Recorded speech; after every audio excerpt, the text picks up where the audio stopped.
পুনৰবাৰ আন এটি ভিডিঅ'লৈ স্বাগতম জনাইছোঁ। পোনপ্ৰথমে আপোনালোক সকলোকে বহাগী বিহুৰ শুভেচ্ছা জ্ঞাপন কৰিলোঁ। ভগৱানৰ ওচৰত প্ৰাৰ্থনা কৰিছোঁ যে সকলোৰে জীৱনটো সুখ শান্তিৰে ভৰি পৰক আৰু সকলো ভালে থাকক। আজি মোৰ এই চেনেলটোৰ প্ৰথমটো ব্লগ হয়। আশা কৰোঁ আপোনালোকে এই ব্লগটো আঁকোৱালি ল'ব। আজি এটা মিনি ব্লগ ৰাখিবলৈ চেষ্টা কৰিছোঁ। কিছুমান নীতি নিয়ম আছে আমাৰ অসমীয়া সমাজৰ, সেইখিনিকে দেখাবলৈ চেষ্টা কৰিছোঁ। বিহুৰ দিনাখন মোৰ বিশেষ মানুহজনে দিয়া কপৌ ফুল গিপা। কপৌ ফুল আছিলে আমাৰ ঘৰত, পিছে গছজোপা মৰি থাকিলে সেইবাবে আনি দিছে।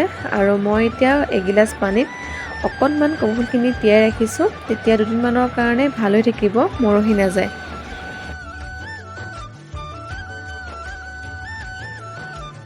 এতিয়া ফুলখিনি থৈ দিছোঁ আৰু কপৌ ফুলকেইপা বৰ ধুনীয়া গোন্ধাই আছে একে।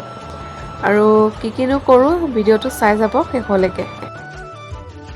বিহুত বিভিন্ন ধৰণৰ পিঠা পনা বনোৱা হয় আৰু ইয়াৰ ভিতৰত হৈছে এয়া তিলপিঠা। যিহেতু বিহু হয়, সকলোৰে ঘৰে ঘৰে তিলপিঠা, বৰপিঠা আৰু বিভিন্ন ধৰণৰ পিঠা পনাবোৰ তৈয়াৰ কৰা হয়।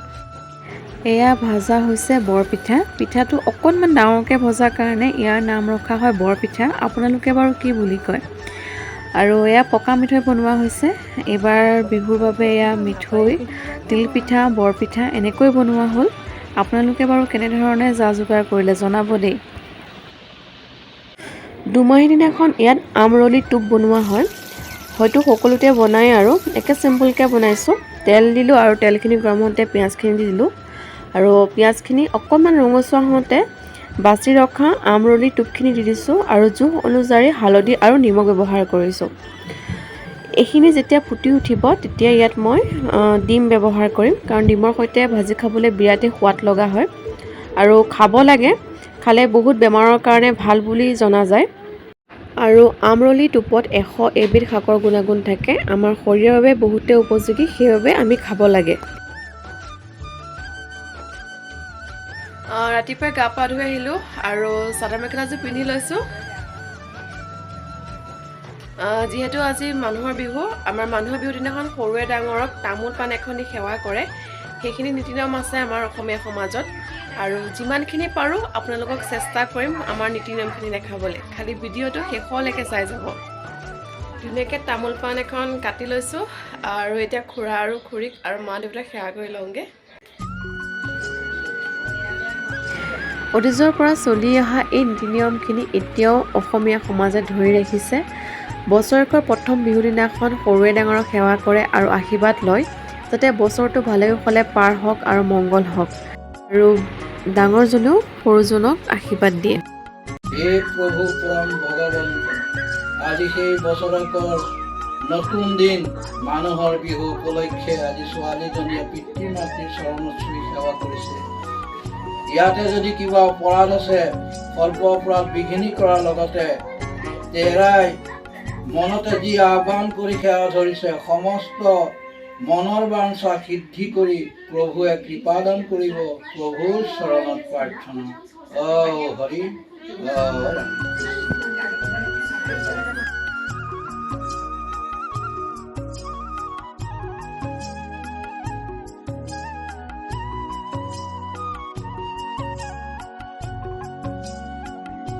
মা দেউতাক খুৰী সেৱা কৰি আহিলোঁ আৰু এতিয়া নামঘৰ ফালে ওলাই যাম। যিহেতু আজি নামঘৰটো কি কৰা হয় সকলো দেখাম আপোনালোকক, চাই যাব। গাঁৱৰ নামঘৰটোলৈ ওলাই আহিলোঁ আৰু বছৰেকৰ প্ৰথম দিনটোত গাঁৱৰ সকলো লোক আহি নামঘৰটোত উপস্থিত হয় আৰু সকলোৰে মংগলৰ বাবে ঈশ্বৰৰ ওচৰত এগছি চাকি জ্বলায়, যাতে সকলো ভালে কুশলে থাকক আৰু বছৰটো ভালে কুশলে যাওক। এইটো হৈছে আমাৰ গাঁৱৰ নামঘৰটো।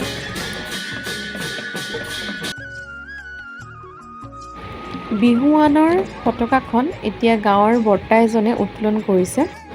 আৰু বহু আগৰ পৰা চলি অহা এই নীতি নিয়মখিনি সদায় এনেকৈ থাকক আৰু মাংগলিক কামত গাঁৱৰ গোপিনীসকলে উৰুলি দিছে। বিহু পতাকাখনৰ আৰ্হি কোনে প্ৰস্তুত কৰি উলিয়াইছিল জানেনে? বিহু সন্মিলনৰ উত্তোলন কৰা বিহু পতাকাখনৰ আৰ্হি বিপ বৰুৱাই পোনপ্ৰথমে প্ৰস্তুত কৰি উলিয়াইছিল।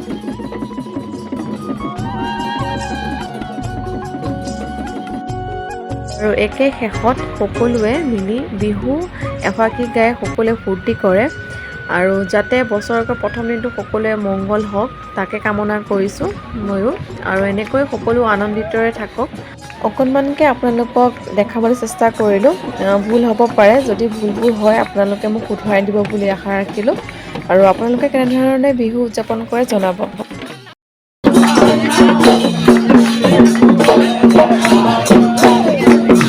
নামঘৰৰ পৰা আহিলোঁ, আহি পেলাই কাপোৰযোৰ সলাই ল'লোঁ, কাৰণ বহুত গৰম পৰিছে আজি। ৰাতিপুৱাৰ পৰা একো খোৱা নাছিলোঁ, জা জলপান অকণমান খাই ল'লোঁ। আৰু এতিয়া 12:30 মানে বাজিলে। গাঁৱৰ ফালে অকণমান ওলাই যাওঁ, কাৰণ বিহু বতৰত অকণমান মনটো ভাল লাগে ওলাই গ'লে। অকণমান আপোনালোকক দেখাবলৈ চেষ্টা কৰিলোঁ, যদি কিবা ভুল হৈছে মোক শুধৰাই দিব। আৰু আজিৰ ভিডিঅ'টো ইমানখিনিতে সমাপ্ত কৰিছোঁ। যদি আপোনালোকে ভিডিঅ'টো চাই ভাল পালে, ভিডিঅ'টো লাইক, শ্বেয়াৰ এণ্ড ছাবস্ক্ৰাইব কৰি দিব। ধন্যবাদ।